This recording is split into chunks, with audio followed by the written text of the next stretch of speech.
ओम नमः शिवाय सभी भक्तों को। आज की वीडियो में हम जानेंगे कि हमें कलश स्थापना किस प्रकार से करना है और जवारे कैसे बोना है, इसका क्या शुभ मुहूर्त क्या है और हमें किस प्रकार से जवारे बोना है और कलश स्थापना किस प्रकार से करना है। वीडियो को एंड तक जरूर देखिएगा आप।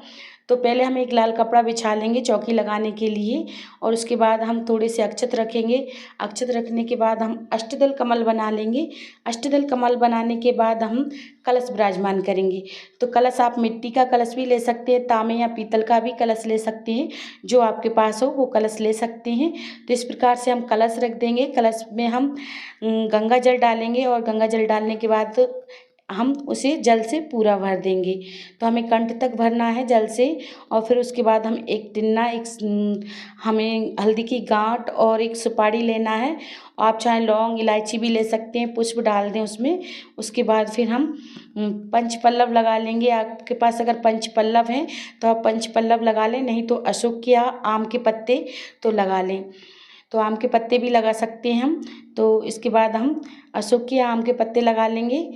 तो हम अशोक के पत्ते लगाएंगे। अशोक के पत्ते लगाने के बाद हम नारियल रखेंगे। तो नारियल दो प्रकार से रखा जाता है। आप चाहे उसका मुंह अपने साइड करके रख सकते हैं, आप चाहें तो नारियल में पत्तों के बीच में भी रख सकते हैं। तो इस प्रकार से हमें नारियल रखना है। तो आम के पत्तों पे हम चंदन और रोरी लगा लेंगे अच्छे से और उसके बाद हम आम के पत्ते अशोक के पत्ते लगाएंगे। आप स्वास्तिक बना लें कलश पे। तो स्वास्तिक बनाना बहुत ही शुभ रहता है। और कलश में आप एक कलावा भी बांध लें गले पे।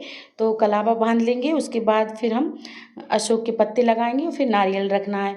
तो इस प्रकार से भी हम कलश स्थापना कर सकते हैं, बहुत ही सरल विधि से है। और इसका शुभ मुहूर्त क्या है तो वो भी जान लेते हैं हम।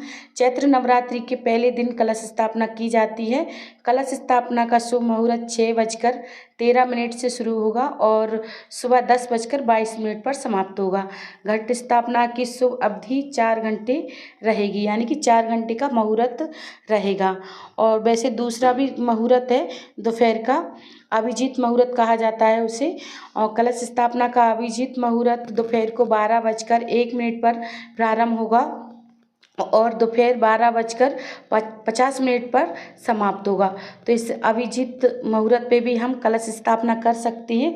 तो इस प्रकार से हमने एक कलश स्थापना कर ली है। और दूसरा कलश स्थापना किस प्रकार से की जाती है और जवारे कैसे बोए जाते हैं तो वो भी हम इसी वीडियो में जान लेंगे। तो देखिए, इस प्रकार से आप एक खप्पर ले लें मिट्टी का। खप्पर लेने के बाद उसमें गीली मिट्टी करके डाल दें थोड़ी सी, जिससे हमारे जवारे अच्छे से उगेंगे।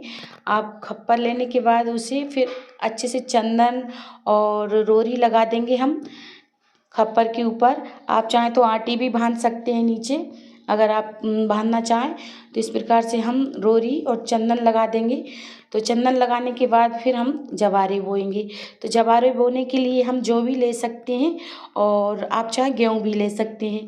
गेहूँ हम भिगो कर भी रख सकते हैं, रात में भिगो दें और सुबह हम जवारों को बो सकते हैं।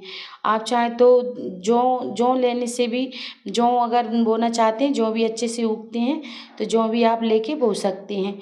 तो इस प्रकार से हम चंदन और रोरी लगा लेंगे खप्पर पे और फिर उसके बाद हम जवारे बोएंगे। थोड़ी से हम घने घने हमें डालना है, जिससे हमारे जवारे अच्छे से उगे।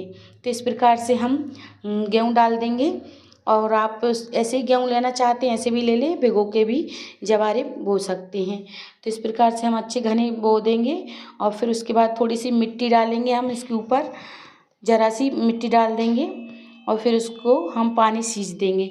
पानी सींच देते हैं ना, उससे हम पानी सींच देते हैं तो अच्छे से हमारे जवारे उगते हैं, अच्छे घने अच्छे बढ़िया हो जाते हैं। थोड़ी मिट्टी डाल देंगे ऊपर से और फिर हम हल्के हाथों से पानी सींचना है और हमें एकदम पानी नहीं डालना है, जिससे हमारे गेहूँ इधर उधर हो जाएंगे।